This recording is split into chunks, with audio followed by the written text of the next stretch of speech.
Welcome. We are so excited for you to be here for this session on grant writing that's hosted by the Center for Research on College Workforce Transitions and led by Dr. Matthew Hora. Whether you are a graduate student, postdoc, junior or senior faculty member, administrator, or outside the academy, it's a pleasure to have you joining us today. My name is Colin Case, and I'm a doctoral student at the University of Georgia's Institute of Higher Education. And I'm interested in how higher education alleviates, perpetuates, and exacerbates social inequalities. Specifically, I'm very interested in how institutions and students justify the inequalities that we see. So Dr. Hora asked me to give some brief remarks about the origin and purpose of this workshop. And so it all started in June with a tweet. And Dr. Andrew Crane of UGA, he's the Director of Experiential Professional Development, provided what he called a course proposal that covered several topics that will be discussed today. And Dr. Hora chimed in saying that he could host a half-day workshop on what not to do when writing and working on grants. And so I have followed Dr. Hora's work as part of my graduate assistantship and have immense respect for him. And within the Institute at UGA, Dr. Crane is kind of a local legend. So seeing this opportunity, I suggested that I would love to attend and would be willing to put some of this together. So to my fellow graduate students, I assume that many of you have a general understanding of what you want to do, whether that be a faculty route, go more of an administrator, work in nonprofits, or any other of the numerous options available to you, while others of you may be less certain. And so regardless of the path or perhaps the winding road that you all take, we hope that you'll have the necessary knowledge and to do the good work that we know you'll do. So writing grants and securing research funding is often an expectation, but a task that we may get little to exposure to or practice in doing. So for that reason, I felt it was essential that we try to put together something, and we have an immense amount of knowledge here today with the experts that will be talking. So I appreciate Dr. Hora's willingness to work with someone that he met really for the first time on Twitter, and for him putting together this workshop and coordinating with the other speakers. And so with that, I'm going to turn it on over to Dr. Hora. Great, thank you, Colin. Welcome everybody. Thanks for joining us on this beautiful fall afternoon. At least it's beautiful here in Madison, Wisconsin. I'd asked a few people that joined early if you put in the chat where you're from. It's always cool to see who calls in on Zoom meetings like this. I had asked for some West Coast representation, and we got some. Bonus points for anybody from El Centro, California, which is where I grew up. Irvine, okay, that's kind of close. My name is Matthew Hora. I'm an associate professor of adult and higher education and the director for the Center for Research on College to Workforce Transitions at the University of Wisconsin-Madison. And as Colin said, you know, there was some online chatter about grant writing, and I've been doing that for quite some time now, since around 2006, and I've learned a lot about what to do and what not to do. And I think it's the latter part, the things not to do, that are not promulgated enough in graduate education and for early career scholars. And it's always good to learn from people's mistakes. So we have a couple hours planned here, but this is recorded in case you need to dash out.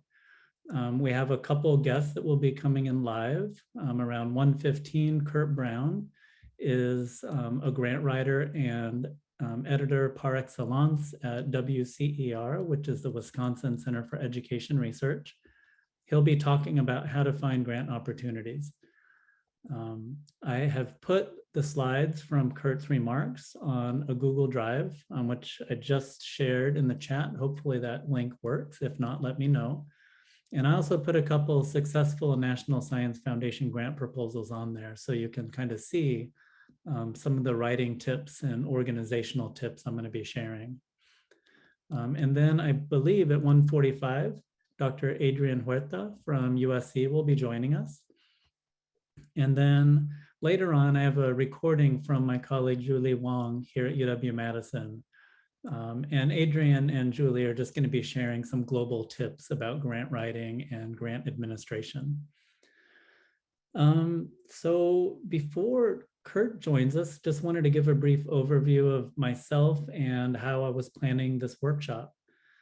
Again, I'm a professor of adult and higher education now, but my training's in cultural anthropology and the learning sciences. So I have a strong educational psychology and mixed methods background. I started grant writing before I got into academia as a development writer, grant writer for a nonprofit organization in Washington, D.C. And then after that, and by the way, being an English major as an undergraduate came in handy to be a grant writer. People always ask, what are you going to do with that English major? Well, there's a lot you can do. But anyways, when I got to UW-Madison, my job was as an associate researcher, but I was entirely what they call soft money funded, so grant funded.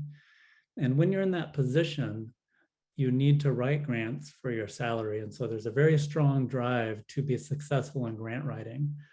And so that's one of the things that really fueled me to learn this craft, because it put food on the table. There was no other option. I've been fortunate over the last several years to write, I think it's been close to $8.4 million worth of grants. And so I want to share some of the strategies and tips that I've gleaned over the years that's led to that success or that good fortune. Also want to share some insights from being a panelist on different grants, both government and also private foundations.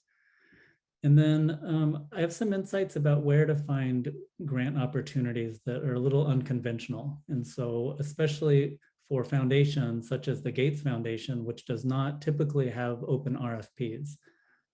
There's some networks that need to be worked and developed, and I can share some insights into that. One of the things I'd like to say up front is the orientation of this workshop is towards the social sciences. I know that there was some interest from people in the life sciences and in the medical field, and I don't have any experience with NIH grants, and that is a different ball game. And so I apologize, I'm not going to be able to shed too much light on NIH grant writing and reviewing. But I have extensive experience with the National Science Foundation. And again, this is kind of framed more in the perspective of the social sciences in general and higher education research in particular. So some of the key questions we'll be reviewing in this workshop: how to find opportunities, how to develop and write the proposal, how to administer the grant, especially the program management, financial tracking, reporting back to the funder. Be talking about working with people. And this implicates doing the actual work. But one of the things, and Julie talks about this in her recorded talk, is an underappreciated aspect of grant writing and administration is building collaborations, managing people, and dealing with conflict, and also productive collaboration. But there's a lot of people involvement and collaborative work that is not necessarily easy that needs to be done. And then finally, I was going to wrap up with talking about writing papers and disseminating information that you get from your grant, because that's kind of the point, right? Somebody's going to give you money to do some excellent basic or applied research, and then you're going to get the information out in the world. And again, that's not an unproblematic thing or step.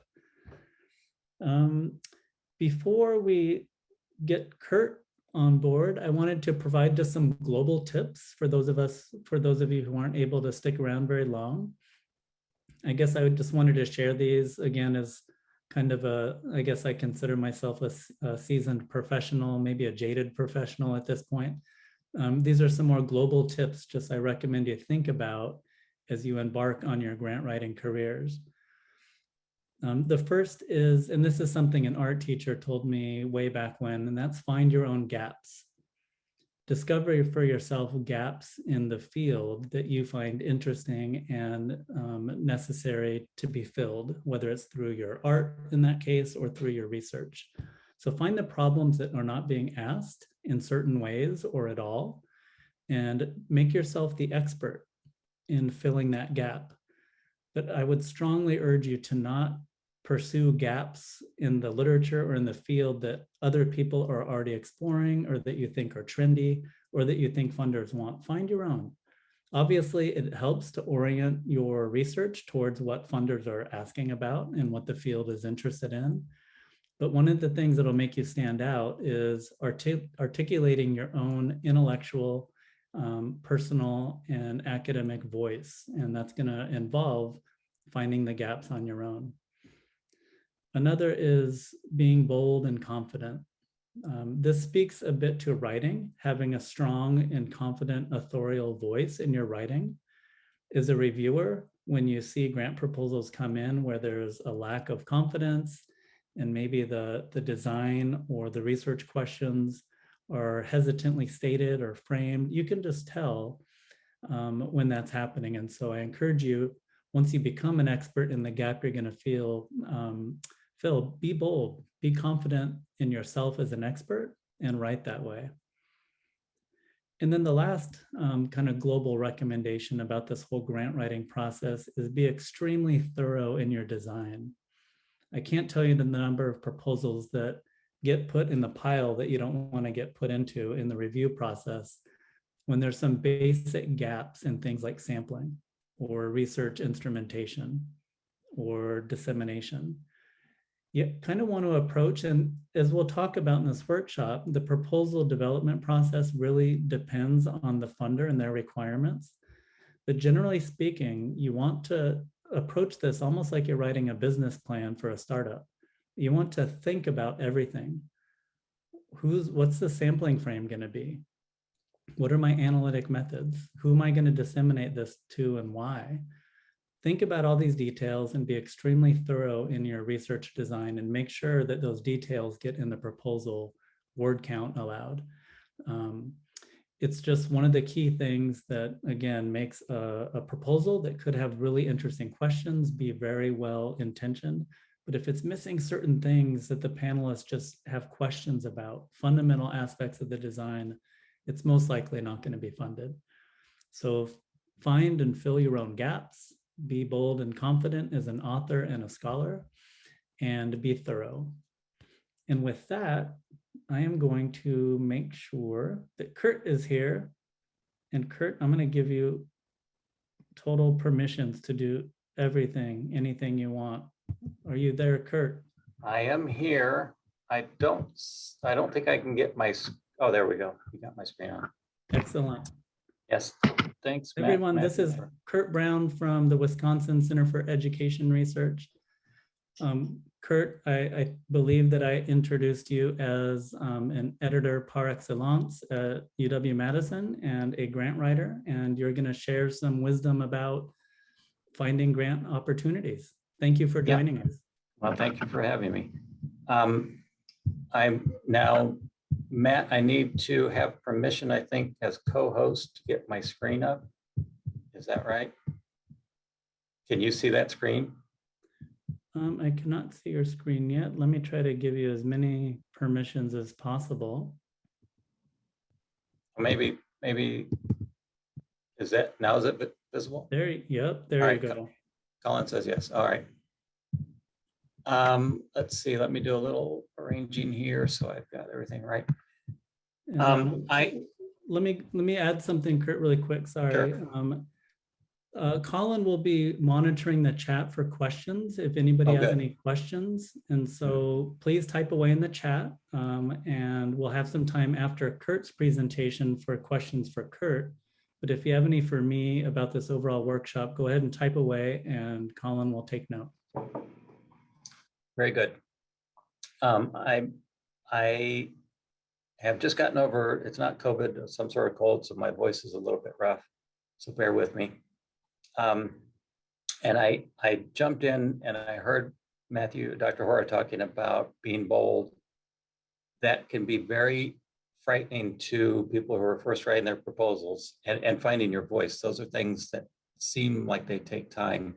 However, in some of what we'll discuss right now, and also in my invitation to you all to use me and my colleague Molly Wesling, the other senior editor here, as a sounding board, we can give you feedback when there's time on some of your ideas and some of your proposals. We'll get into that. So today, Dr. Hoare tells me I have 15 minutes. So approximately 10 minutes will be my little presentation, and then we'll have time for Q&A at the end. Colin will be monitoring the chat, but also feel free to jump in, interrupt as we're going through it. If you have some question as I'm presenting, you can just jump in. Let's make this a discussion if we can. So what I'm going to cover is resources for finding funding opportunities, and then some tips on how to make your proposal more competitive. And also, I shared this PowerPoint with Dr. Horace, so if you get it from him, you'll have access to the links that you'll see in the presentation. At WCER, all researchers who are with WCER who run a proposal through our building, faculty members and academic staff, PIs, they receive this kind of comprehensive support for every proposal they put in that's competed for funding. Some of our proposals are sort of deals with Department of Public Instruction, for instance, that aren't competed. No one else is submitting a proposal. Everything that's competed has to come through the editors who do a comprehensive, substantive editing job. It's not mere proofreading. It's a lot of changing the structure. It's a lot of working on boldness, where we can pick up on when someone is being tentative, and we'll change the language to be more bold, and we'll comment. We'll send comments back to the PI on ways to fill in gaps that we find in the proposal, ways to make the problem that you're addressing more aligned with the work that you're proposing, that sort of thing. It's very substantive. We also, Molly and my colleague Molly Rosling and I provide information on proposal opportunities, which you'll see in a little bit. We have 4 budget experts in our business office. They work on the budgets for every proposal that goes out for funding. And we have a tech services department that will create websites and use help with other technology needs for our project. And after you're given an award, after one of our colleagues is given an award, they receive post-award support, experts who will write the quarterly reports, the yearly reports, etc., and keep track of spending. So that's what our PIs here at WCER get. That's not what you get. However, I'm offering an invitation. You'll see my contact information at the end. Excuse me. An invitation to contact me with your questions about proposals, your fears about proposals, and if there's time, even sending me a proposal that I can do a review and give you feedback, either me or my colleague Molly Weston. We both are very happy to do that. Give us a little advance notice because we are very busy. For instance, right now we're working on 18 NSF proposals. We'll be working through the weekend. So give us advance notice, but feel free to reach out and we can maybe help you get through some of your concerns or worries about the proposal that you're writing. Finding funding opportunities. The first thing you should do is subscribe to the grant notification service that Molly and I put out. It's about every three weeks or so, 18 times a year. And it contains all the opportunities, federal and private foundations that we've found that are upcoming. It has links to the RFPs and it has the deadlines. You should subscribe to this. You'll get about 10 or 12 opportunities every time it comes out. However, we have 500 subscribers, so we're dealing with a lot of different people, and this is sort of general ideas and information. You'll go through the dozen opportunities and you'll say none of them fits for me this time. So this is this kind of scattershot approach, but it's useful to have this information as we get used to more and more opportunities. The other way to make it more geared to what you're doing, what you're interested in, is to use search engines that can narrow and filter down your search to what's more germane to the work that you're proposing. Pivot is the best of these, and you simply go to this link, create an account, and once you're in Pivot, you start using filters to narrow down your opportunities, because otherwise it's overwhelming. There's so much money out there. The University of Iowa Grant Bulletin is another one of these. You subscribe to the bulletin list. I know you can filter it in some ways. I think it's more general than the Pivot database, but nonetheless, these will be, this with the GNS will fill up your email with opportunities that you can filter through and find for future funding.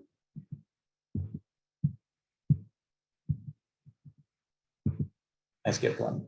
The other thing you should do, and this came up in one of the questions that was sent to Dr. Hoare in advance, is get in touch with or get on the mailing list of the various funders.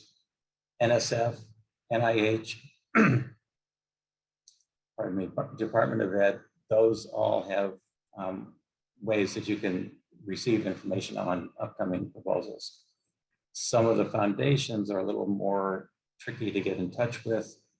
Some of them are more forthcoming with information.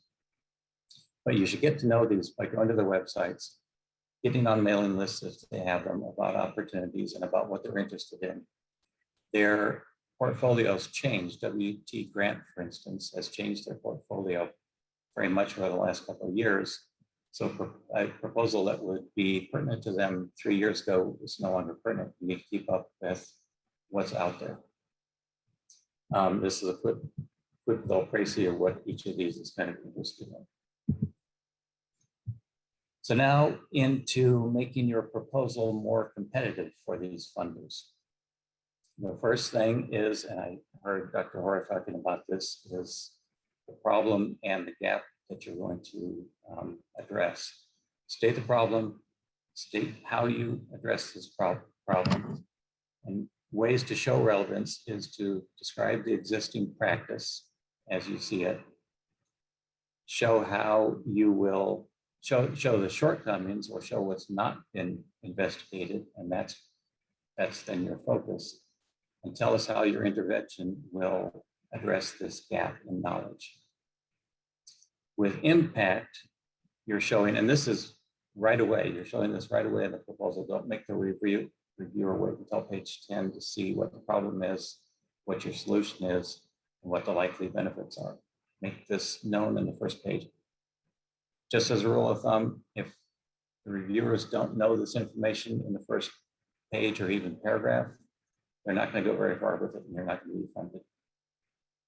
And this is where you can be bold. You can just state, this is the problem. This is what I'm going to do about it. These are the benefits. Ways to show impact is showing how your study will improve practice or add knowledge, show the likely benefits of your project and the audience that will be affected. Is it students? Is it teachers? Is it policymakers? Is it other scholars? Be very focused on that. It's impossible that you're going to be addressing all those audiences, except for maybe in a very general way. So be specific about your audience. Who's going to benefit? But also specify who's going to be using the findings. This is a different audience. So you may be, your project may be addressing K through 12 students and improving their outcomes, but they're not going to be using it. It's the educators, or it's the administrators in the school, or it's policymakers who are going to be using this knowledge in order to get the benefit that you're talking about. There are two different audiences. Be very specific about who's benefiting and who's using your findings. Know thy funder. We talked a little bit about this. I'm going to take a drink of water. One of the questions was to Dr. Hoare ahead of time was, is it okay to get in touch with the funder? You should always try, but many funders, especially the foundations, will not accept comments or questions about the RFP ahead of time. Some will, some won't. You just have to find out. That's going back to the earlier slide. Get to know these funders and how they operate. NSF in particular is extremely well regarded in the information they give out. And they encourage through their program officers, people who are pitching a proposal to them, to get in touch with the program officer. The program officer often will say, wait a minute, this competition that you're applying to isn't quite right for what you're proposing, but rather gear it to this other competition. So they will sort of gear you to where the money is. Always keep in mind that funders want to give out money. That's their mission. Believe it or not, they want to give you that money that they have. They're sitting on lots of money. So you have to not be stubborn and gear your great idea to exactly what they want. That'll be different for Spencer. It'll be different for WD Grant. It'll be different for the federals. So your great idea has to be malleable. Gear it to what the funder wants. And so get to know what the funder wants by studying their web pages and, if possible, talking to them ahead of time. And then it's simple, but it's something that even the veteran proposal writers here have a hard time grasping. And that is using visuals will make a proposal stand out. If there's a text, 10-page text proposal with no visual and a 10-page text proposal with visuals, and it's the same text, the one with visuals will get funded. Use it for screenshots if you're doing an intervention with some sort of technology for schools. We have a lot of games proposals that go in, so you see screenshots of games. But critically, these visuals must be good. We often get very blurry visuals, and in some cases we can make them better, but the visuals have to be sharp and they have to be effective in telling the story. So your text will introduce them, and then the visual itself will sort of take over with explanation. A lot of times we'll get a visual, but there's no reference to it. And that's obviously not effective. We don't know why it's there, what the story is supposed to be telling. So think in terms of graphics. Tables are simple but effective, and charts. And even though you're not a WCR researcher, one of the things you can tap into is our resources for researchers page. That's on the website. It's on the public website. You should go there. There's a lot of resources, especially for making NSF proposals, all the things that they require, data management plans. We have models of those. We have some samples of proposals, in mainly it's federal proposals, but some are foundations. But when you go to this page, you'll also see, pardon me, a file with sample timelines. Feel free to steal those and use them. Those are much more effective than simply saying March 2022, we're going to do this. In May of 22, we're going to finish this. Use the table, use the timeline to tell the story of your project as it goes through the different years. My colleague Molly found, and there's a link at the bottom which you'll be able to access, I think it's 10 top reviewer criticisms. I grabbed 3 of them. But these reviewer criticisms also have little ideas about how to avoid these problems. One of the main ones, and Dr. Hora was talking about this at the beginning, is show how you are improving, making a contribution to the field. There are proposals that show how they're addressing an important question, but if they aren't doing it at the beginning, it's not going to be effective. So the solution here talks about make sure this is clear in the introduction, what the problem is, what your potential proposed solution is, and then use the background section to show what's been done before, and that then will reveal the gap that you're addressing, because commonly a proposal will say, to my knowledge, the research has yet to look at this, and be very focused. There's also, viewers are frustrated by just the look of the thing, how it's structured. They're looking for key information in the proposal, but can't find it. This is really a formatting thing. make sure that you're structuring the thing very clearly, you're going through it clearly, and that you're using headers and subheaders to kind of break up the different sections that you're using, that you're describing. Often the funder will say exactly what sections you should have. NSF does this. You must have these 5 sections. And then within that, you'll use subheads to show the nuances of your research plan, for instance. And the final one that I grabbed was, commonly a proposal has a great idea. It shows a lot of outcomes, potential outcomes, but it's too scattershot and it's too wide in what it's trying to take on. Make sure you focus down on exactly, reduce the outcomes and the benefits that you're talking about to exactly the ones that your proposal will result in. Don't talk about all sorts of benefits that you don't then aren't able to accomplish. Focus it in on exactly what you can accomplish with your proposal. Another critical thing, and this differs based on the funder, but the government, for instance, Department of Ed, they love a proposal that is exploratory, for instance, and then ends with saying how future funding, not this proposal itself, but future funding will allow this team to build on this. So don't be afraid of concluding by saying, you know, if this is funded, we're going to come up with these outcomes and these possible solutions. And then we're going to build on this with future funding. If a funder sees future funding described in your proposal, they're going to see that you've got a sort of career arc going, that you're thinking long-term. You're proposing one very focused thing, but you're also thinking long-term about how to make more advances in that problem. And now let's turn to you. And Matthew, do we have, how much time do we have for questions? Oh, I think we have at least 10 minutes. Okay. So, and Colin, did you see anything in the chat? There wasn't anything specific in the chat, but okay. We'll allow people, because I mean, there were a lot of things that were, I have many questions if other people do not, but if there are any questions, if they'll get put in the chat now, or if someone wants to raise their hand and we can unmute them to ask their questions. Yeah, that's good.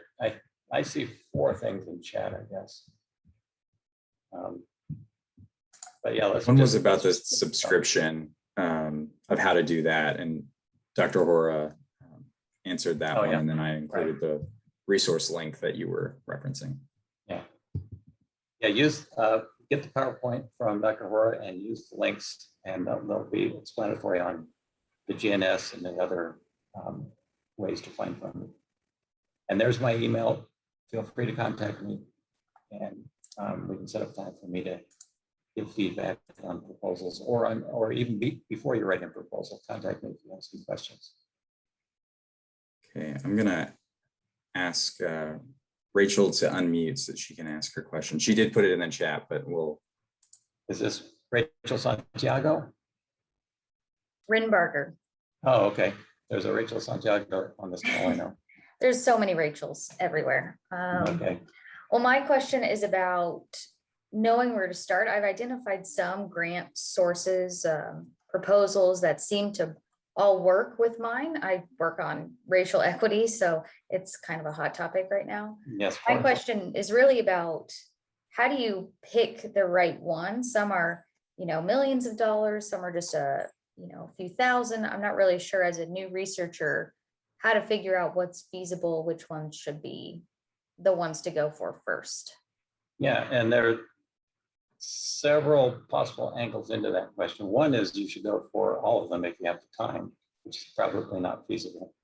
But also, if it's millions of dollars and you're doing a smaller study, obviously you're not going to be competitive in that. So you, as much as possible, you need to figure out, and the budget people will say this, you need to figure out your budget and the scope of the dollar amount that you think you're going to need for yourself, or anybody on your team, for equipment, for travel, for incentives for teachers. So I think maybe the best answer is figure out, get a sense of your budget, what you think your budget's going to be, make it flexible, and then those would be the funders that you go after. If your budget you think will be $100,000, and so that you can throw out the $1 million awards.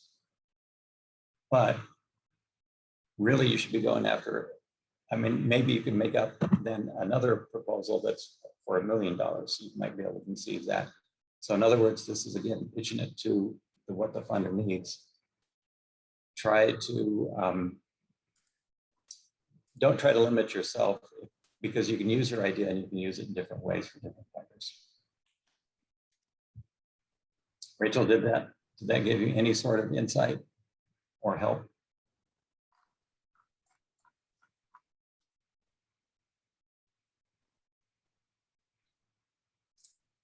She says yes from the chat. Oh, okay. So, yeah.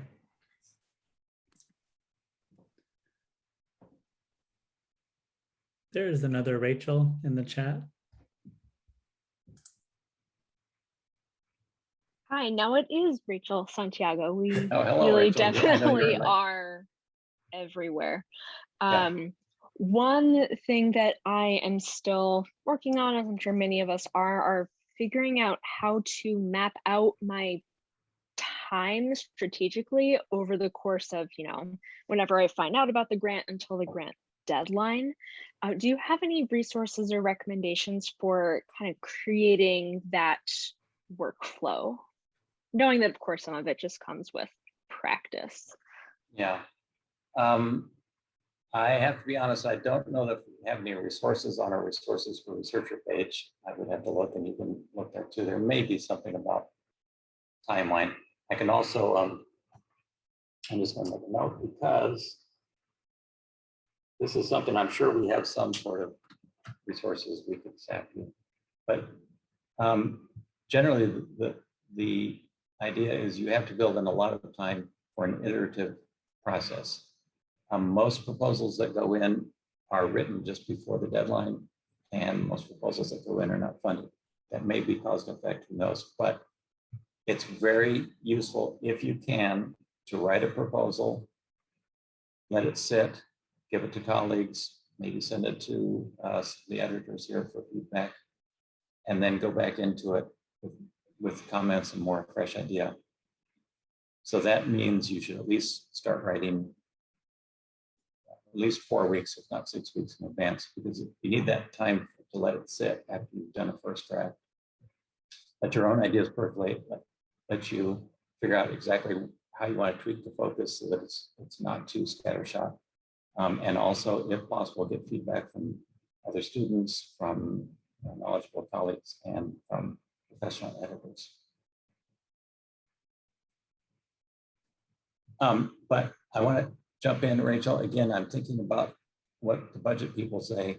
The budget people always tell me and tell proposal writers, do the budget first. Get your ideas down sort of in general, but do the budget first, because that's going to sort of drive exactly what you're proposing and how you can narrow it and focus it. And that should be done, let's say, 2 months in advance. I mean, you need to start working on that well in advance of the opportunity. The conundrum is a lot of the opportunities to find out about have short timelines. They may be due in a month, so that kind of works against the idea of doing iterative. But in that case, you just have to make do. I think we have time for one more question. Does anybody have another question for Kurt? And thank you so much, Kurt, for joining us. Yeah, my pleasure.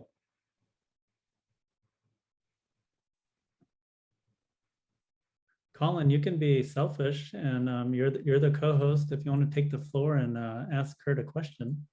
Yeah, so one of the things that I'm on, my graduate assistantship is on a project with NSF, and they essentially, with their first version of the proposal, got the equivalent of like a revised resubmit kind of a thing. And so I was wondering if you could talk about how common that might be within different funders, and how we can really take that first proposal from a revise and resubmit kind of standard to it's accepted that first go round, or if that's even really a very common. So that's a lot of a question, but no, talk through it. And I think it's very pertinent to everything that you're going to be doing. All of you are going to be doing the rest of your career. As far as how common it is, for instance, IES grants from the Department of Ed, I would say I don't know if anyone has ever gotten it the first time. So basically, you're doing an exploratory draft in order to get reviews and to get rejected and to find out where you need to modify it. And in those cases, the reviewers will give very detailed comments. With some of the funders, they're just going to simply say no and probably not give review comments, or not always give review comments. In those cases, though, don't be afraid to follow up and say, thank you for listening to my proposal. I want to make, what a funder wants to hear is, I have a great idea and I want to make it work for your mission. So you would get back to them. And again, they may not respond, but say, please let me know how this proposal and how these ideas might be best shaped to your needs. But Colin, in general, you have to expect rejection. You're going to get rejected more times than not, at least at the beginning. And treat that as an iterative process. You're going to get rejected, and you take the reviews and you take some comments that you get to revise it. You maybe change your team, or you change the focus of your team, and simply revise. So and that's frustrating because a lot of you now are looking for money right away, and you may not. It may take a couple times to get that kind of funding. Matthew, what do you have to say about the rejection and the likelihood of getting through the first time? Well, I think one of the givens of an academic life, well, not just in academia, in a lot of fields where you're doing research, is just to expect rejection as part of the work. And I think one of the things that needs to be done better in graduate education is normalizing that and preparing people for that. So I'm really glad you mentioned that, Kurt. And it is part of the learning process. And I know sometimes program officers will be very explicit, like, this was so close to being put in the next column of highly fundable, but you need to do this one thing, get one more partner, or you need a statistician, or trim 200K. And then you definitely should follow up and submit again. Yeah, it's a process. It is a process. And Kurt, thank you so much for taking the time. The slides, I put the PDFs of the slides up on Google Drive. I shared the link with everybody on the call. And it's very kind of you to offer your time to everybody here. Either Kurt or one of his colleagues has laid eyes on almost every grant I've written. And it always comes back with lots of the equivalent of red ink, but it's always good red ink. And it makes it better. And so one of the things I'll talk about later is have other people look at your proposal, whether it's copy editors or technically oriented colleagues, have somebody else look at it. So it's always eye-opening to have somebody else comment on what you're proposing. Thank you, everyone, and be in touch. All right. Thank you, Kurt. Take care. And before I hand things over to Adrian, I just wanted to follow up on some of the observations that Kurt made, because I think they're really important. The normalizing rejection, again, take these, just like a journal article, take their critiques, and you can see which ones are reasonable and useful and which ones aren't. You're always going to get the latter, but there's going to be a lot of useful information. The question about the size of the budget, I would really think about the nature of the work you want to do and then scope out the budget from there. That said, if you're just starting out and you're scoping out a project that involves 12 school districts and a team of 15 postdocs, that's very expensive and complicated. And I know for a fact some funders are not going to give money to somebody who's just starting out. It definitely happens, but I would start on the smaller side. But that said, I wouldn't just aim for, $500 grants. If you have a good idea, it's fundable, and go for it. The question about time, I'm not sure if it was a question about how to fit grant writing into your own personal schedule. That's a challenge, because for people that are funded on grant funds, you're explicitly outlawed, or you're not supposed to spend your time funded on a grant writing more grants. And so you have to be careful about that. Unfortunately, that means a lot of soft money funded academics spend their weekends and nights and vacations writing grants. That's an unfortunate part of the labor picture of our profession. The other question, though, about timing, Kurt mentioned this, but there are so many grants that are written like 48 hours before the deadline, and don't do that. You can tell.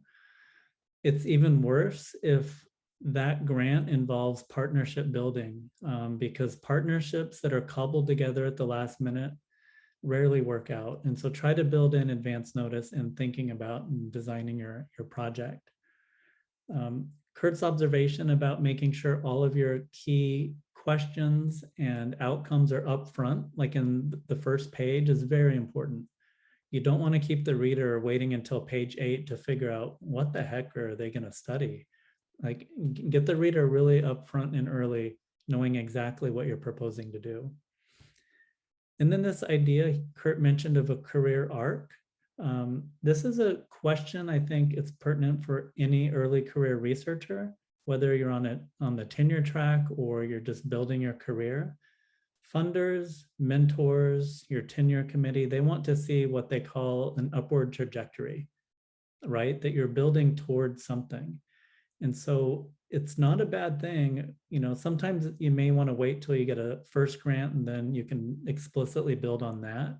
But it's not a bad thing to mention that you have plans, and that your plans are to do this, and then with this funding, then I'm going to go national, or then I'm going to expand to these districts. Give people a hint that you have some ambition, and that you recognize the scope of the problem, and that you have vision to solve it at scale. And with that, I am super psyched that Adrian Huerta is here from University of Southern California to talk to us about grant writing and strategies for all of this stuff that we've been talking about so far. Again, if you have any questions, put them in the chat. But Adrian, take it away, and thank you for joining us. Yeah, of course. Thanks, Matt. Thanks, Colin, for this chance to come and speak to everyone. So I didn't prepare a PowerPoint, but I'm just going to kind of talk through the different things that I've experienced throughout this process. So I think I saw a comment about someone asking like when to start doing those things, or how early in the career. Or actually, before I jump to that, let me share, I've been rejected by WT Grant 2 or 3 times, Spencer Foundation at least 3 times. The last time was a heartbreaker. Reviewer 2 got me for unclear data analysis plan, and the other 2 reviewers loved it. So happens. So we haven't retooled that one and submitted it again. I've also applied to Ford Foundation, no response. Something I've learned from those experiences applying to like really competitive grants is that I was too ambitious with my data collection plan. I was like, okay, $50,000, especially as coming out of my PhD program, I was like 50 grand. I was like, I'm going to interview 150 people across these multiple school sites and, do all these things. And, now that I'm a little bit more seasoned, I was like, I should have scaled back, maybe focused on 1 or 2 sites, been really more intentional about the design, the number of participants, incentives, my time and energy that goes into a project for $50,000. So being at UCLA, what I did was I went after super small grants of like $1,500 from this group, $2,500 from this group. Our institution offered like summer research grants for doctoral students. So I went after those every summer, which was like 5,000 this summer, 5,000 that summer. That I kept working on similar ideas, and I kept expanding it to look at different angles, different populations, with $1,500 as a doc student, I was like, okay, I'll be able to interview this many people.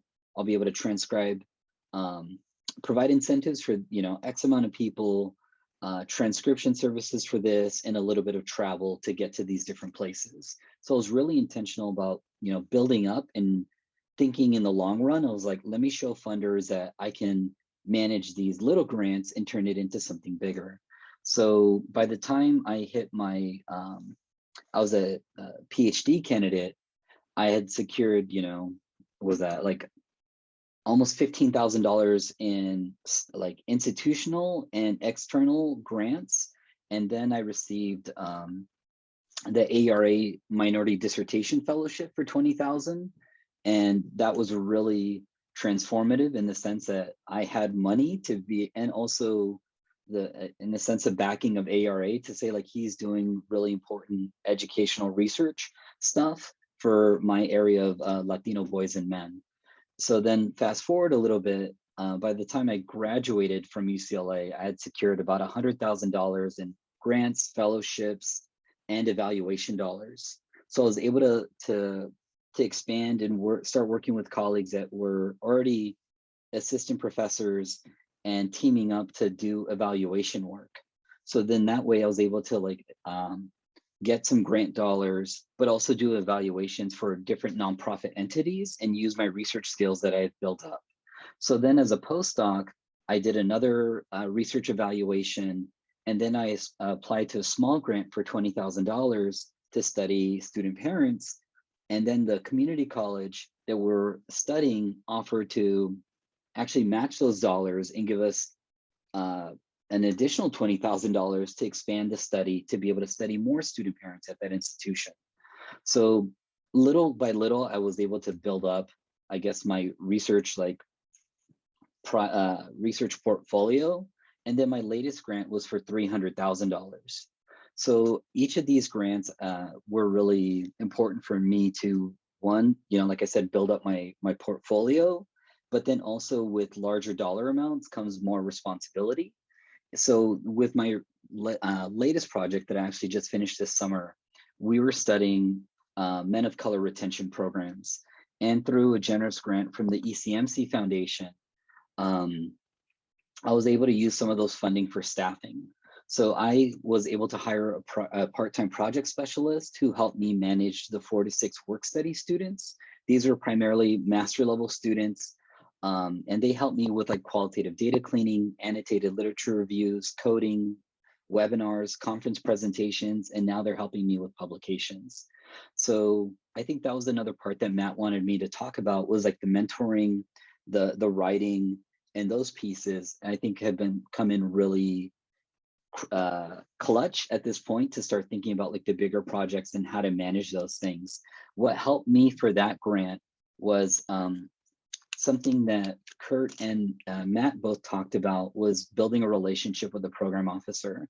So I had basically we had like a year-long conversation with the program officer about, we're interested in studying this. And then that person would respond to be like, well, what about this or this? So then we would go back and revise and revise. And, you know, it was really a dance for almost a year.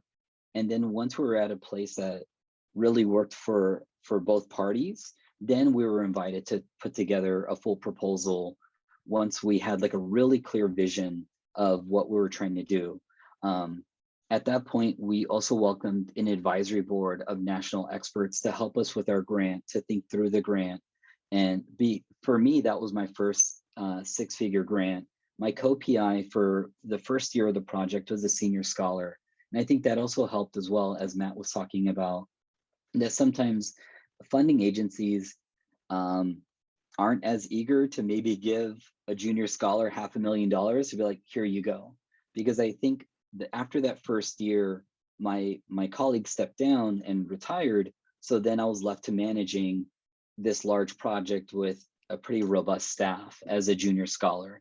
So it was quite the learning experience, but it also helped me figure out like how to do project management, writing, mentoring, and all these other pieces.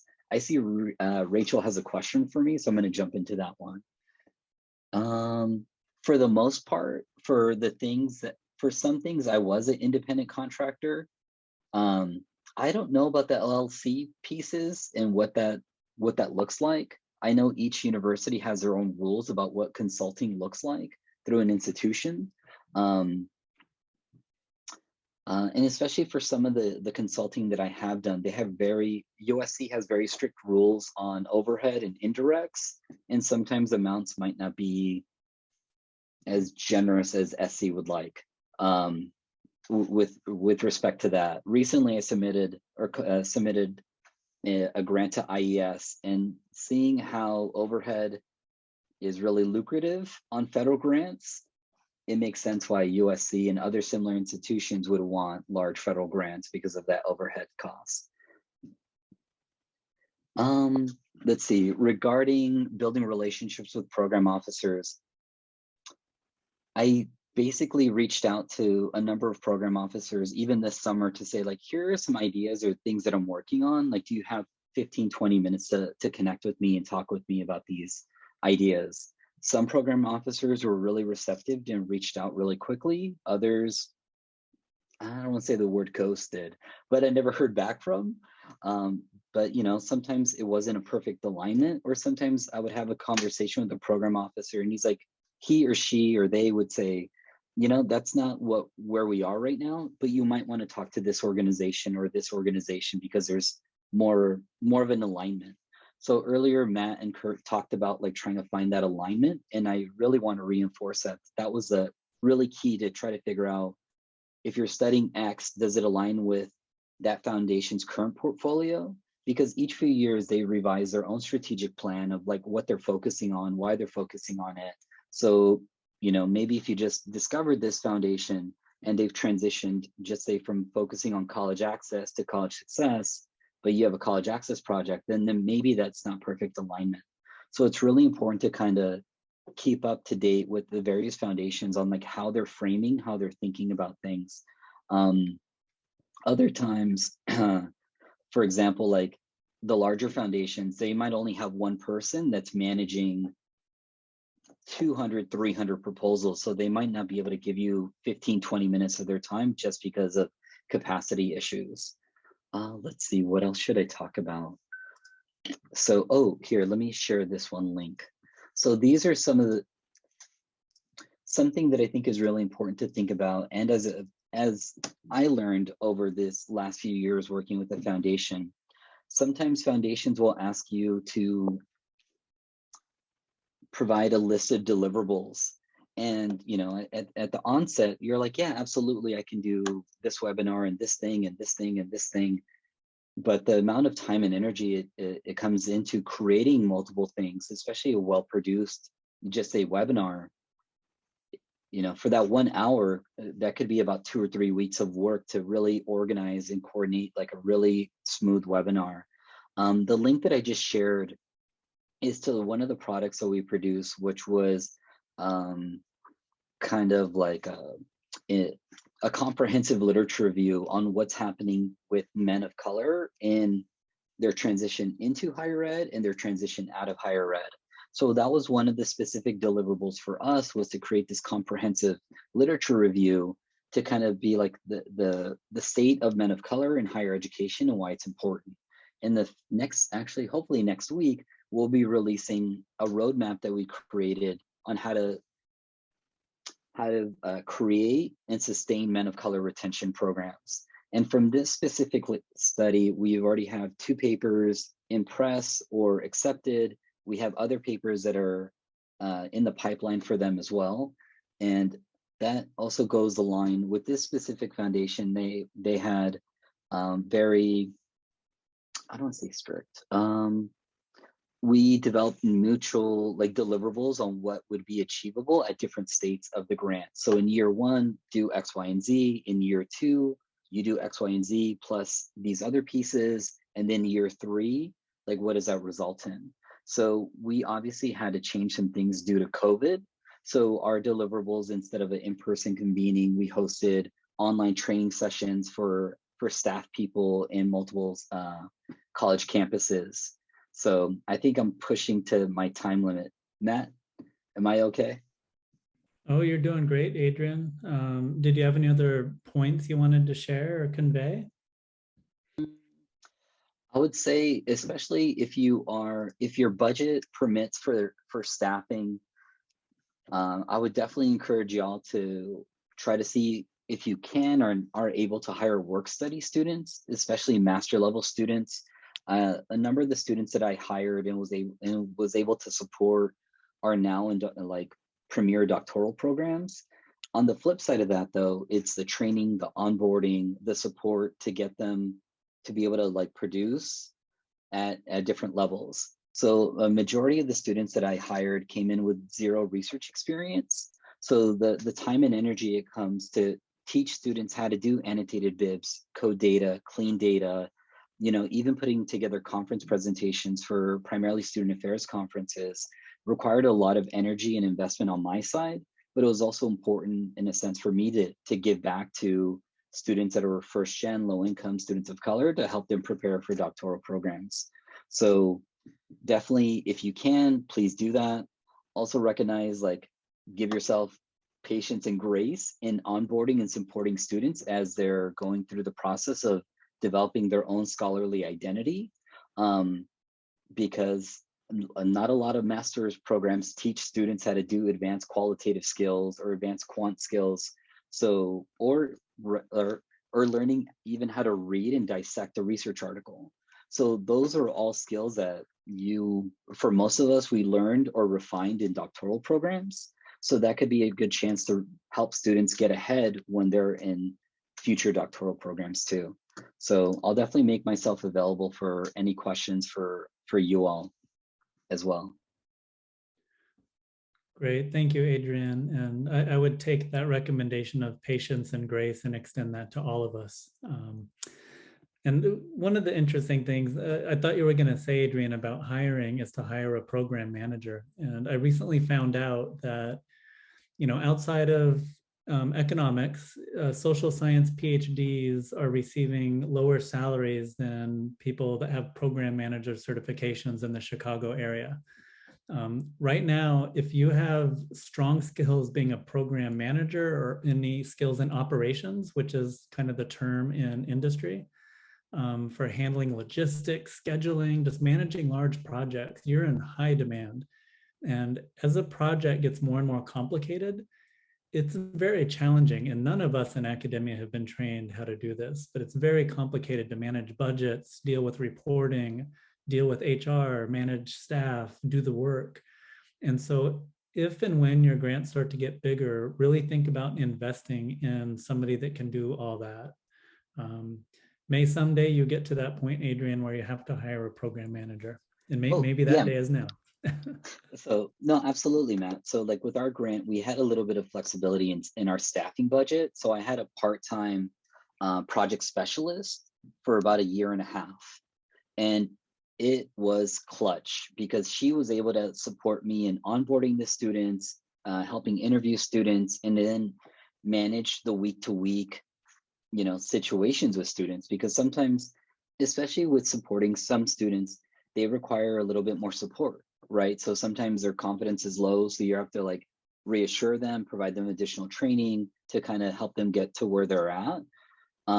So we try to split that as much as possible, but she definitely helped a lot. And for her specifically, she was in our EDD program. So this was a part-time position, and she was also had another part-time position in a different research area on a different grant. So myself and another colleague were able to like split a project specialist, and that made such a difference because especially for our reports to the foundation, she would write the first iteration and then I would come back and then update it and refine it to make sure to hit all our different objectives that we had for our projects. And it made such a huge difference that I hope in my next grant, I'm able to hire another project specialist, even if it's part-time, because it's so important. Because trying to manage, and especially for myself now that I'm a third-year assistant professor, as you know, when I hired her, I was in the middle of my first year and she went with me through my second year. it's a lot of professional transition and going to various meetings and demands and publication expectations and trying to find other grants and advising doctoral students, writing, everything. So having her like support me on my projects was, I'll say it again, super clutch. It made such a huge difference in, I would say, my productivity and my project management, because then I was able to really focus on the stuff that I enjoy, which was like interviewing data, like data analysis, writing, and all those other pieces. Yeah, thank you, Adrian. And I don't know if you're able to stick around with us, but in Dr. Julie Wong's taped comment, she refers to this issue of management and interacting with people with some very wise words. I just wanted to follow up on a couple things you mentioned, Adrian. One has to do with building relationships with program officers. One of my first interactions with the PO at the National Science Foundation is I was on a team and they were invited to give a talk at an NSF conference.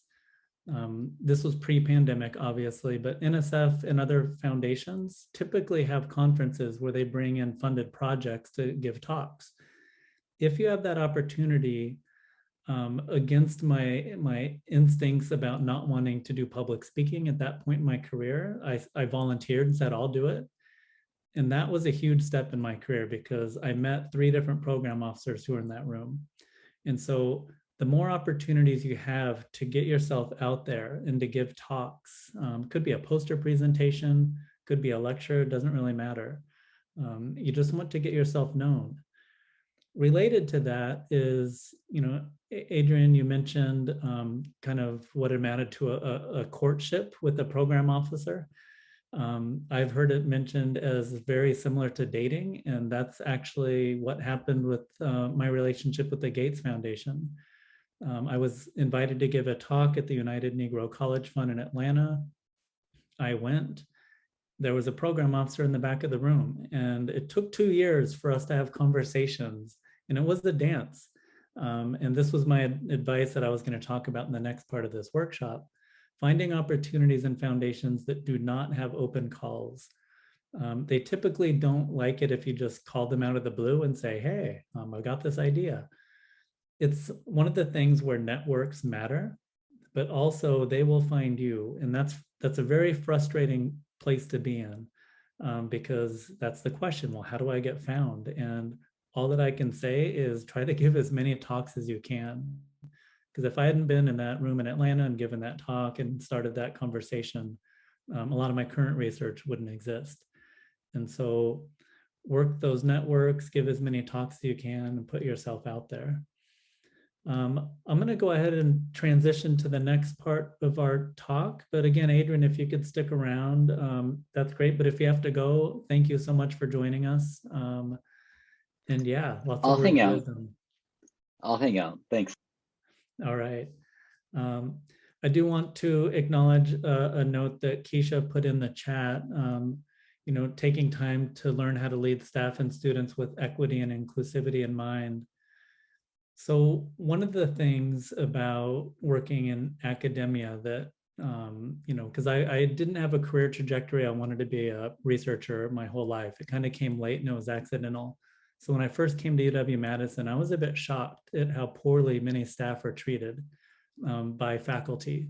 The culture of hierarchy and prestige and looking down upon, anybody that doesn't have a doctor in front of their name or is, has a fancy pedigree, it's real. And it can be very toxic. And so for, you early career researchers and graduate students, maybe you've been on the other side of this, I hope not.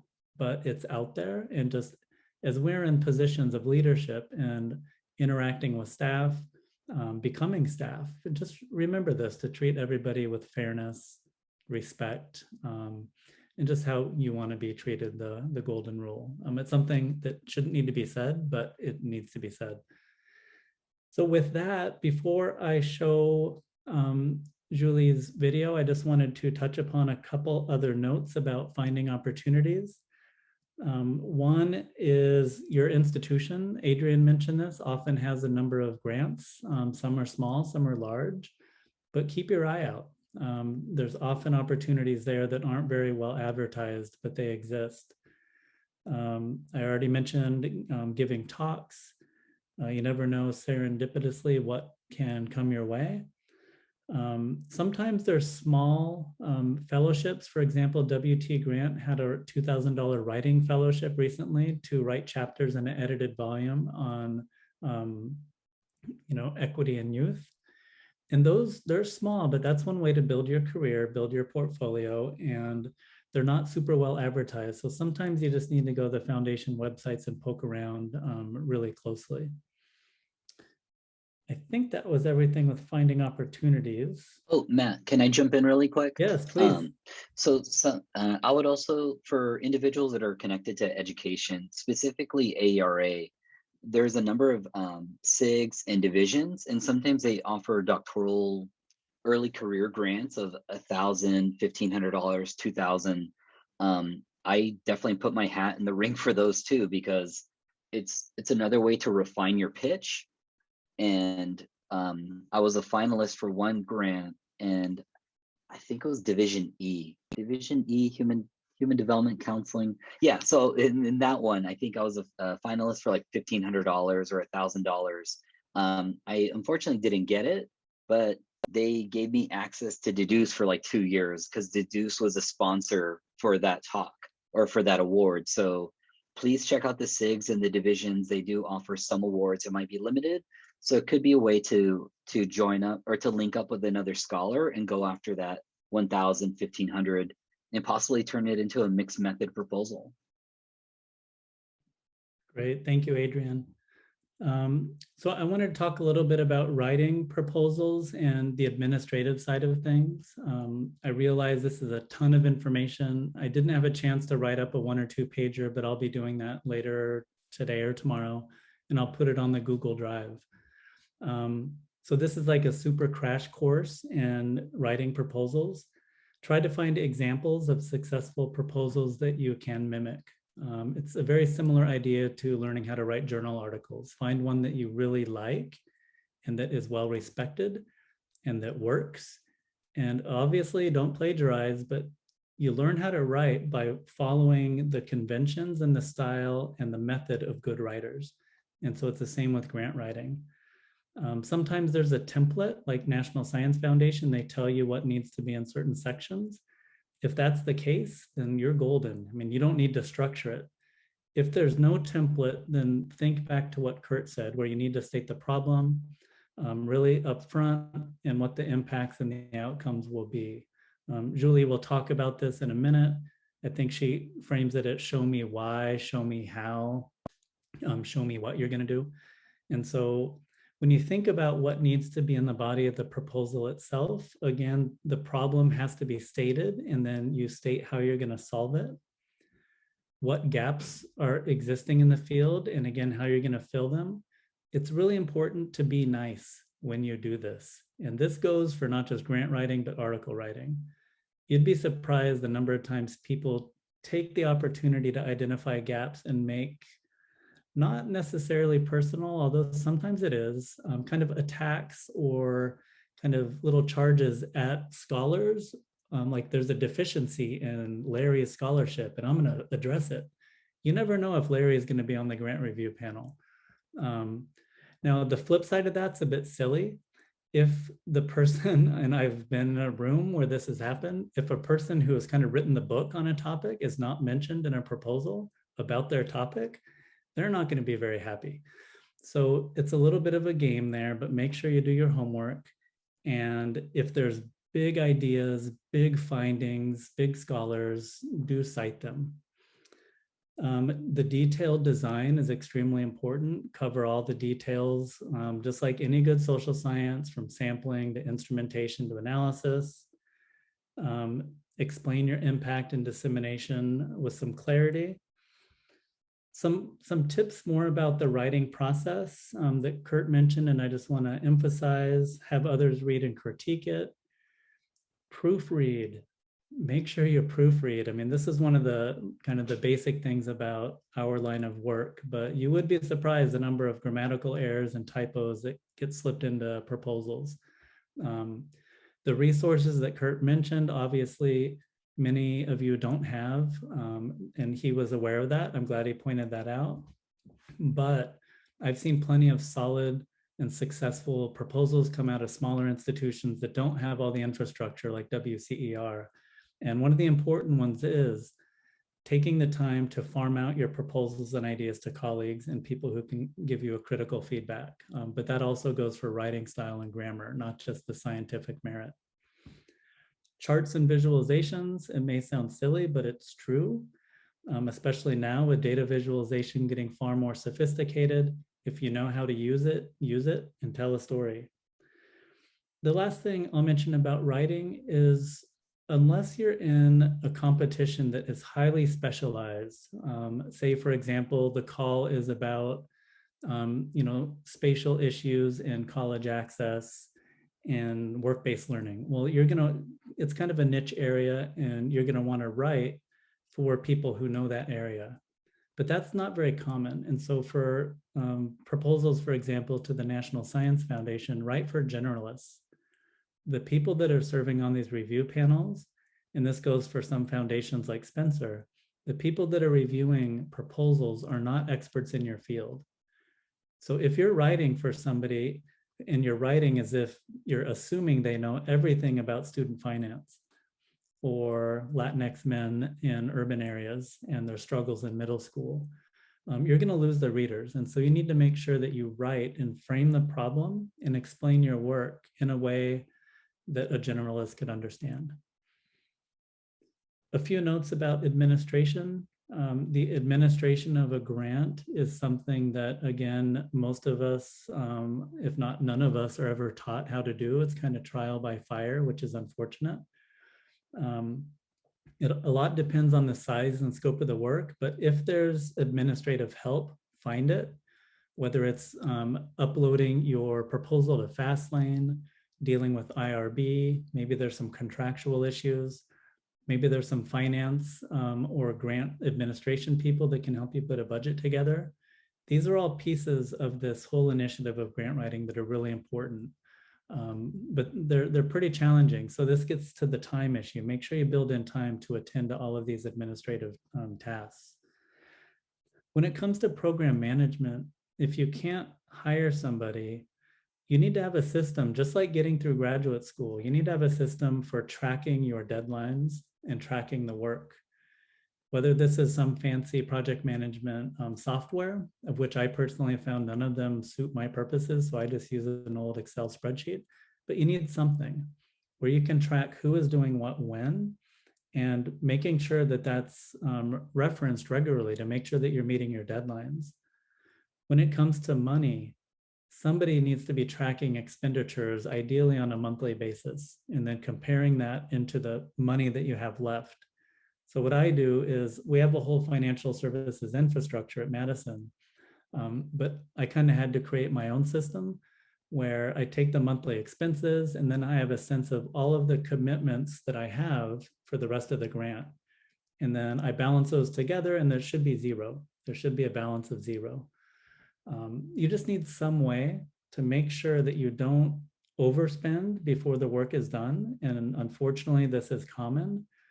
Or underspend, which may seem to be a good problem, but if you're in the grant and you find that you have $70,000 left, well, maybe you could have spent that better earlier and done better work. So make sure that you have a system for tracking your expenditures. And then reporting. I believe somebody, when we first designed this workshop, asked about reporting, and that's going to depend on the funder, the type of reporting requirements they have. But keep track, just like if you're on the tenure track, people say keep track of all your talks, right? Keep track of all your publications so that when you have to submit your file, you're not spending 2 weeks putting it all together. On a grant, keep track of all the accomplishments and all the things that you're doing, because that's what the report's going to be comprised of. And so if you could monitor that and take notes as you go, when it comes time to write the report, it should be gravy. Okay, with that, I'm going to turn it over to my virtual colleague, Dr. Julie Wong, and let's see if I can share my screen successfully and play a video.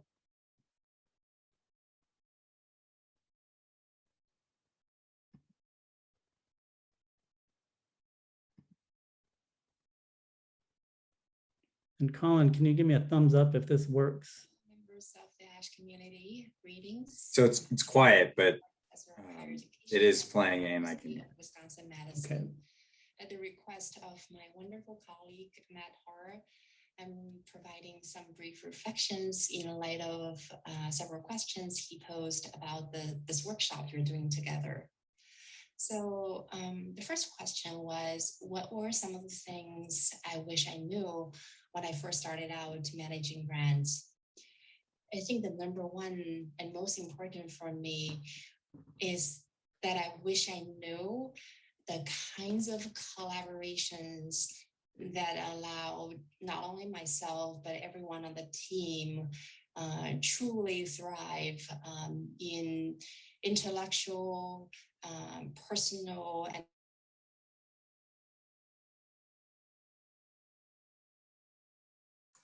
So Dr. Hora, I can't hear it anymore. An intellectual stance. Okay.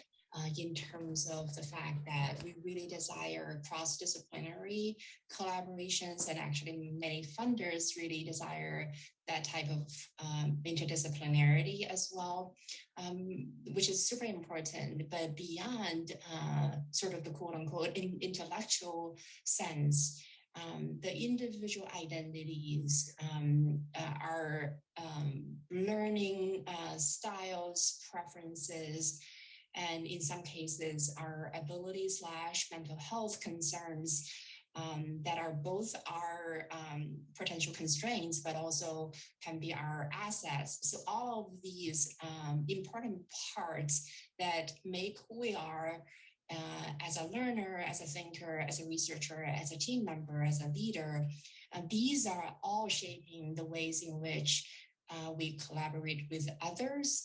But they also really deeply influence the kinds of collaborators we should be seeking out. So I guess, with each context, these elements and dynamics are certainly different. So my kind of, recommendation to you all, looking back, realizing that was the one thing that I wasn't able to appreciate and didn't do. And then there were some interesting observations ever since. So meaning, back to what's the recommendation here is that for you, starting now, even with or without going for funding right away, do some reflections around collaboration as a process, but also as identities coming together, identities diversely and broadly defined. The second question is about any differences I saw in managing grants depending on the funder. Yes, and the first has to do with the budget, but more as an artifact. So some of the smaller budget grants, such as those from the American Educational Research Association and the Association for Institutional Research or Spencer Foundation and such, these grants, when I think about managing them, I view them as a privileged opportunity to have the resource to conduct a very focused study, and perhaps just a singular but focused study with great resources to buy my time or the time of my students.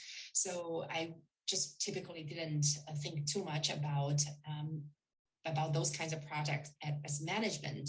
And I also recommend not overthinking in terms of the management aspects. And essentially, it's like how you would approach an empirical research study that you designed. And then by contrast, talking about budget size, those larger budget project, I was thinking about several projects funded by the National Science Foundation. They're all longitudinal mixed methods in nature. So honestly, 50% of my time or more went into management. So the ways in which I approach managing NSF grants, for an instance, were really more about ensuring the project in a very fluid fashion and evolving fashion, but the project continues to meet the larger goals and vision as outlined in my original proposal, but also they're responding to emerging pressing issues of concern, intellectual or otherwise. So I will say managing these larger size grants has really challenged me in the sense that I both need to be staying focused as I would with a given study, the more closely and narrowly defined study, but at the same time, I also had learned to be adaptable and to be reflective and also to be creative as the project evolved.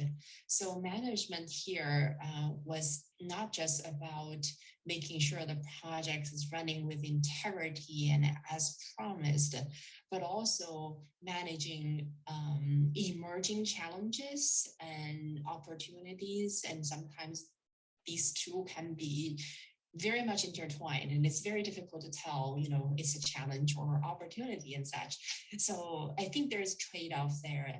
It's definitely going to be very time consuming and managing, for example, research funded by the National Science Foundation, in my experiences. But at the same time, if you view management as also a sort of a mechanism where you process change, innovation, and opportunities. And I think that can also spark very good synergistic ideas for this ongoing research that you're doing.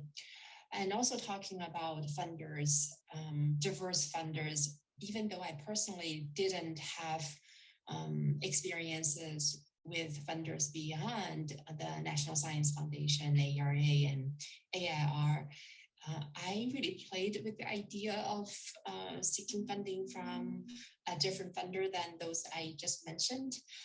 But in my probably just one experience, I realized some funders have very specific vision of their own in terms of how the grantees are going to conduct their research. And this is not to say that's necessarily a bad thing, but I think that one experience when I was exploring, and I was really alarmed by what I saw, because the agenda didn't really align with how I would want my proposed topic to proceed as a research project. So this experience is not necessarily to say funders, or to say NSF is better than other funders. By no means. I learned generatively from that experience that you want to make sure your funders' vision and values and mission and all of those things, and in terms of how they operate too, align with your vision, values, and also how you want to do your research as a principal investigator or collaborator on a funded project. So the third question Matt posed was about some of the skills or software or things folks should know while in graduate school.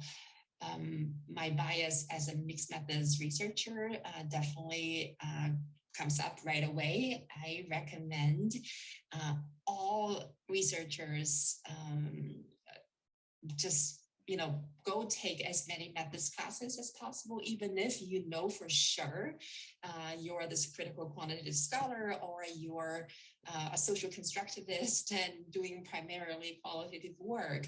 Still, gaining exposure to various methods and methodologies, and certainly mixed methods designs was going to be so helpful, for your future work, even if, and actually importantly, because if you come out of that diverse training, realizing I affirm and reaffirm my choice, 3 years back, that was still a win in my view, because then you always are going to be making very informed decisions in terms of your research choices, methods, methodologies, and collaborators wise. I also highly recommend looking into areas where you can develop your skills and gain software training in terms of data visualization. Just many of the newer and cooler ways, but really meaningful ways to display data in super accessible and elegant and compelling ways, which really is going to be helpful in terms of both your proposal preparation, but also more importantly, in communicating your findings more broadly across diverse audiences and in highly accessible and compelling ways. And finally, I felt a skill that is so important, but very hard to either teach or learn, is around how to communicate the essential pieces funders care about, that also really aligns with what you care about the most. And I summarize these elements in very simple terms. And then you can situate those within your own context of learning, reflecting, and then growing. I view the essential elements to be all around communication. And so the first is show me what, and the second is show me why, and the third is show me how, and finally show me that you can deliver. I emphasize the show part because no doubt we all know what we care about researching and why it is important, how we're going to do that. And then oftentimes, we know we can deliver, but the show part is so important in terms of grant writing. And finding ways to clearly, succinctly, and completely communicate that this is what you're going to do, this is why it is so important, and this is how I'm going to do it, and this is how I have all that is needed to truly deliver on all of the above. I can't really talk. It's really the end of a long day. So with that, I wish you all immense success in your grant seeking. But really, I know you seek out grants because of the important work you are doing. So my very, very best and kindest wishes your way today and every day. Bye for now.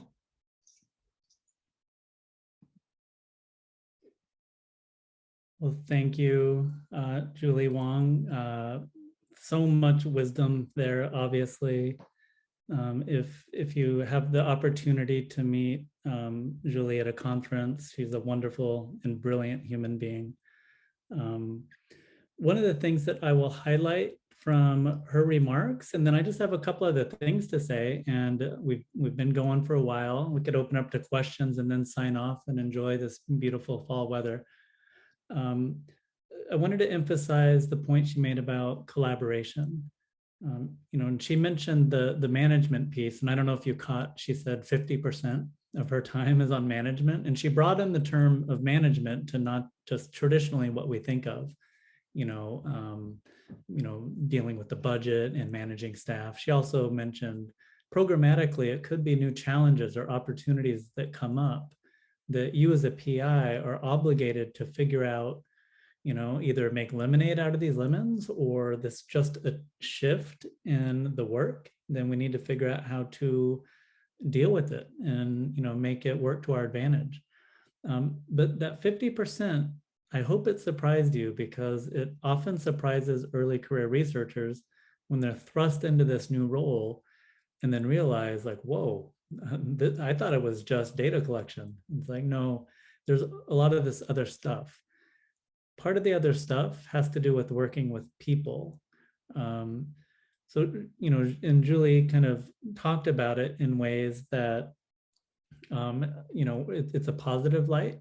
because you're interacting with a lot of colleagues, you're making new friendships, you're interacting with students and research subjects. But I'd be remiss in not saying that it's not uncommon for collaboration to go south, for conflict to arise within a team or across teams. One of my first projects, not as a PI, but as a researcher, was to study a large multi-campus, multi-district partnership that went south. And one of the main reasons that it went south is that they didn't have adequate planning time as they wrote the grant. It was a rushed grant writing process. They never really had a meeting to sit down and talk about very fundamental things like who's in charge of the budget? Who's in charge of making decisions about staff? Do you all mean the same thing by the word equity or curriculum? And it turned out later that we had people from completely different disciplines, physics and math education, and then some sociologists. They all meant different things by the word curriculum, but they didn't realize it until 2 or 3 years into the work. So if you're working with other people, especially across organizational boundaries, it's essential to sit down and make sure that the collaboration is well designed, that everybody is being really clear, wide-eyed, and honest about what's the work to be done, what is your responsibility, what's mine, who has authority over budget, over bringing new people on, all these things. And you do need to anticipate if and when conflicts arise, how are they going to be resolved? It's a side of things, academic work, research, professional life that is not talked about enough. It's inevitable. Just be prepared for it. And again, a lot of these problems can be avoided with a little bit of planning. With that, I just wanted to go over a couple more points, and then if we have any other questions, I can answer those. One of the things, and this is the final section actually on writing papers and dissemination. This is one of the things, in addition to working collaboratively and dealing with conflict, that is not talked about enough, and it's not baked into the whole grant writing and research process. I think there's this assumption that papers just get written during the grant and they just happen, but it's something that you've got to bake into the work plan, because as you all know, it takes time to write a term paper, an article, a dissertation, or a research paper. It takes a lot of time, and we often underestimate how much time it takes.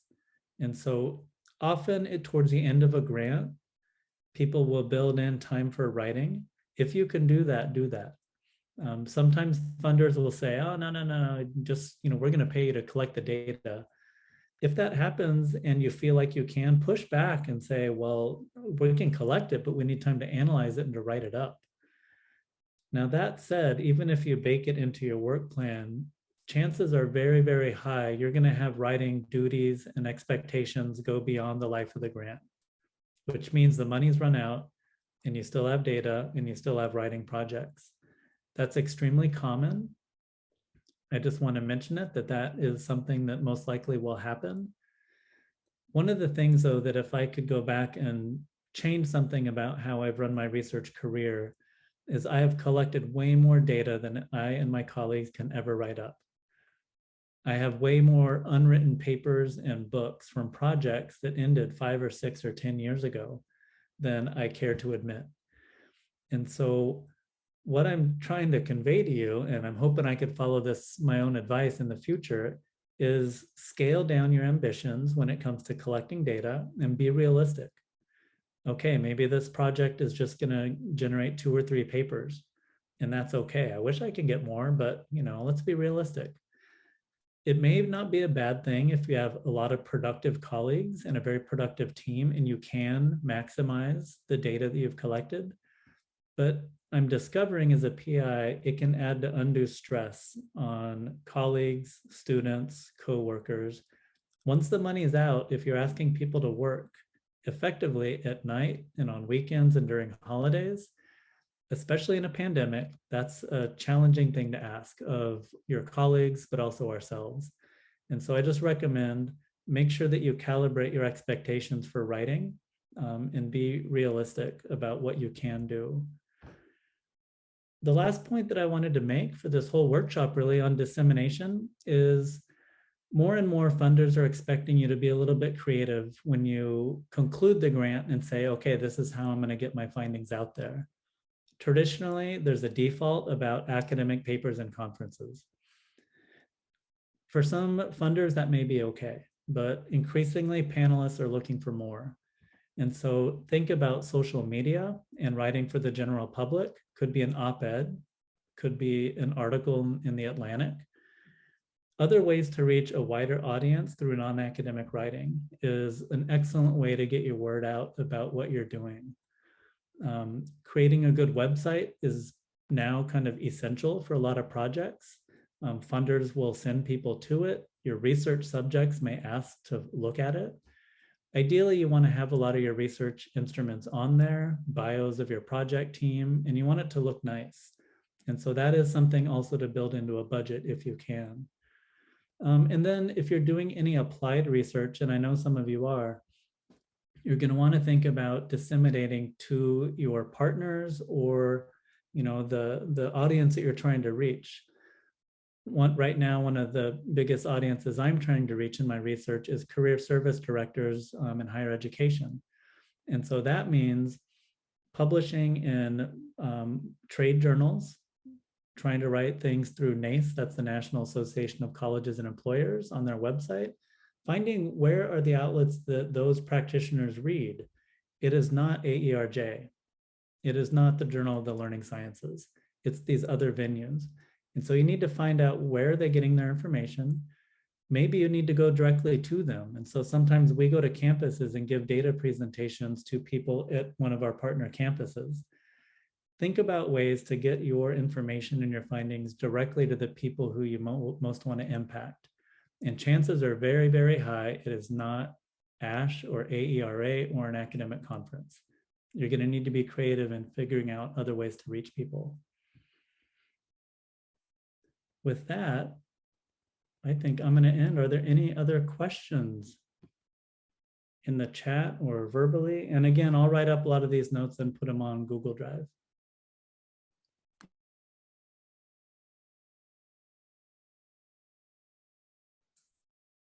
If no one does, I'm definitely I have a few. Looks like Rachel R has one again. So we'll unmute her and let me find her in the participants. There we go. Yes, thanks again for all of this. Has been super helpful. My question is about creating collaborations. I do my own stats, but I'm interested in working with folks in other sorts of roles. And I have a lot of heroes in the field and a lot of colleagues that I would like to work with. But if you have any suggestions or ideas on creating collaborations for these big sort of grant projects. If I could just add a little tiny snippet and building on what Matt shared earlier, something I've learned through my experience is having really clear expectations on what the project is, how the timeline, the project, investment of energy, because if you're collaborating with someone that might have 5 or 6 active grants and supporting a number of students, then this project might not be their front and center. So what does that mean for their investment in time, especially if they're being compensated through the grant? So what does that look like? That could lead to what Matt was talking about earlier about conflict. Similar to data ownership. So if you're at one university and that person's at another university, who owns the data and what does that mean for publications, for creating different items? I think those are some things that you might want to talk about up front. I know at our school at USC, our legal counsel vets everything before we do a partnership with another person. But what does that look like when with the data and publishing if a person wants to spin off and do their own thing, but that wasn't the formal agreement at the beginning? So like things like that can manifest and happen, and or other times there could be really good like synergy and like everyone is just working in lockstep and trying to make things happen. So I guess work with that. Just be thoughtful about who you collaborate with. Make sure, I know some colleagues of mine have shared like research agreements of what does that look like on if we're going to produce X paper or we're going to do X project. Here's what I'm doing, here's what you're doing. And then you write it, obviously you write it into the grant, but I think sometimes things ebb and flow, especially over the last 2 years with COVID. I think that's really, and even now with COVID, what does that look like in people's capacity to do the work on different. Great, thank you, Adrian. And I'm trying to think how, Adrian, you and I got connected, and we've only collaborated on papers, not on research grants, but. We got connected because I applied for that small grant with Cecilia Rios Aguilar. Oh, that's and right, okay. Yeah, so y'all gave us that little seed grant that we like, now we have like a paper and all these other things coming out. And I'll share that because y'all help fund that. So let me find. Yeah, and so Rachel, to your question, sometimes collaborations emerge from unlikely places. I'm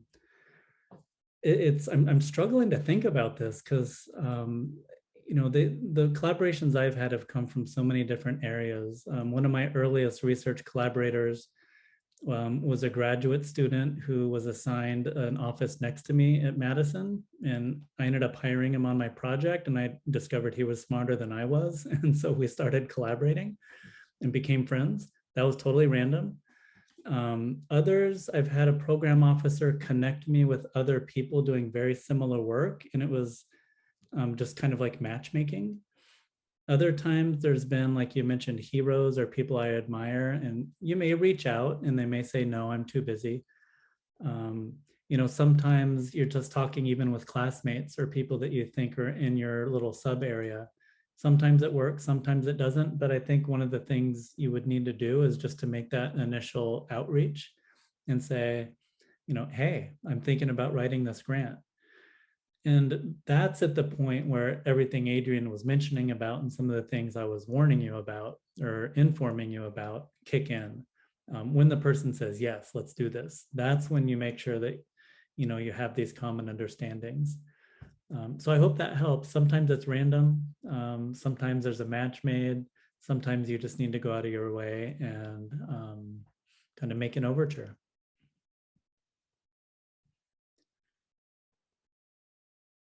Well, I think personally. Can I ask a question, actually, Dr. Oh yes, Colin, go. And you know, maybe we're going to make this the last one because Okay. I am personally running out of gas, and Gotcha. I think we're getting close to time. But go for it. Yeah. So one of the things that you mentioned about dissemination was, you know, trying to be realistic about what that looked like. And so, what would be the dissemination expectation for a $50,000 grant versus a $200,000 grant versus a, you know, $1.5 million grant? Ooh, that's a great question. So some foundations, NSF included, have a section, I forget what it's titled, but you need to name what your previous work, and you have to give a dollar amount and what publications have come out. So they're very explicit, you know, and they're going to calibrate. And when I say they, it's mostly the reviewers, sometimes the program officer, but they will calibrate how productive you have been. I've definitely been on panels where proposals have been rejected because it was a certain dollar amount, maybe 250K, and only one paper came out. But I don't think there's a specific formula. When it comes to program officers, if there are extenuating circumstances like COVID, there won't be that expectation. But I think that there is kind of, bias isn't the right word, but maybe some norms of productivity for, you know, certain size grants. I'm not going to give you that number because I don't want to convey or reinforce those norms. All that I'll say though is I personally feel, and I've heard this confirmed by others, that if you have one solid paper come out of a project that makes a memorable contribution, that's going to be better than having 4 or 5 minor ones. And so if it's a matter of like taking your scarce resources and time and attention and really finding out What's the one core idea, or maybe two, coming out of this work? Put your energy there. This is the whole quality over quantity question. So I hope that helps. It's a tricky thing though, because there is this pressure within our field to get more and more and more out there. It's just, it can be something with not just the pandemic. I think even before the pandemic, there's been growing attention. Julie mentioned this on mental health and work-life balance in our profession. And I think some of the expectations about productivity related to grants have contributed to an unhealthy atmosphere. And so again, my advice would just be, find the kernel of findings or wisdom that will make the most impact, and put your energy there. Now, the problem is if you have 8 or 9 or 20 of them in your project, right? Then it's difficult. Something's going to have to fall by the wayside.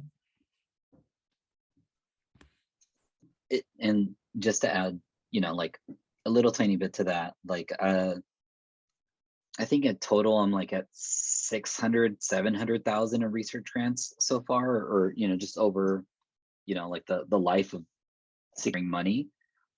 In this last project for ECMC, because I just wrote my final report like 2 weeks ago. So we did 15 presentations from that data and primarily in practitioner audiences, because that was really important, because we didn't want the research to die in a higher ed journal. Like, we wanted people to take practices from it. So we did 15 presentations, including 2 this fall at the ASH conference. We did 2 practitioner monographs, again, focused on practitioners because we want them to learn and change practices. We have one paper. I have a paper coming out in JCSD next year. We did a paper in About Campus, again, practitioner oriented. We did one webinar before COVID, and we did a 2-part webinar series, which was a training for staff, faculty, and administrators. And now that I look back on it, I'm like, that was a lot of work, but it was also like super rewarding, but trying to find that balance, because doing a 2-part 3-hour each session for 100+ people takes a lot of planning and strategy, and like in the development of a curriculum, which when I went into the grant, didn't think I was going to create a curriculum on how to design Men of Color programs.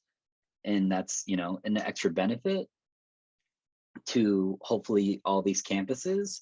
But, it was a lot of work for $300,000 to be able to do all those things. So, but I'm also tenure track. So then going back to what Matt was saying about trying to find that right work-life balance. So I don't know if I did that properly with that grant, but I definitely don't feel completely burned out as of September 30th. Well, the one thing I'll end with, Adrian, I think the model or the approach you just took is exemplary when we're talking about applied social science.